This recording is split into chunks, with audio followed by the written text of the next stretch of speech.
Welcome to this revision tutorial. This time we're looking at Christian attitudes towards fertility treatment. Now again, starting with the church groups, this is another issue like abortion that they find themselves very much split over.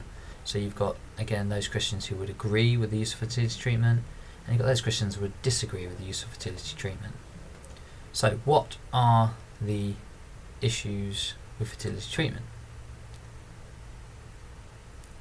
Well, some people and Christians believe it is humans playing God, which of course is absolutely not allowed. Only God can play God, so that's a big no.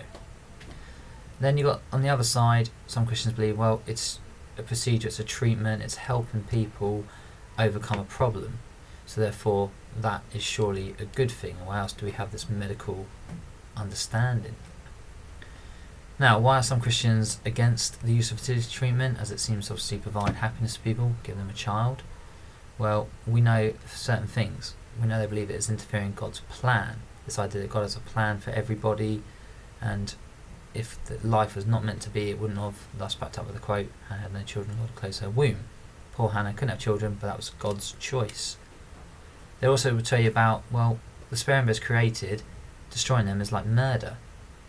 So if these embryos are considered life, which a lot of Christians believe they are, Roman Catholics being one, then that's murder, simple. It's a form of adultery. Now, not your typical kind of adultery and what we know of it, but basically, Ten Commandments says, thou shalt not commit adultery. You see, some of the procedures that take place involve donor sperm, surrogate mothers, donor eggs. So, a little example here, not going to go into the science, but as soon as you introduce a third person into that relationship, then that's considered adultery, because it should be one man, one woman having a child. Obviously that can't always happen, so if you do introduce that extra person, that's three people when it should only be two, adultery. Now, why do some Christians support the use of fertility treatment?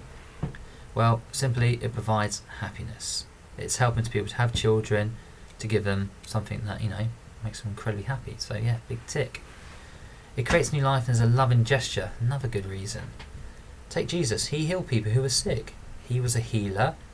He overcame problems that normal medicines couldn't solve, so surely that's just following his example. Backed up by the idea of the golden rule, basically if you had a problem that could be treated, would you want the treatment? Lots of people say, well, of course. So let's treat other people how we'd want to be treated. If someone has an issue, we should be helping them. Okay, you've heard now all the Christian views from both sides. See if you can now work out which of these bits of information support Christians who support the use of fertility treatment and Christians who do not support fertility treatment. Good luck.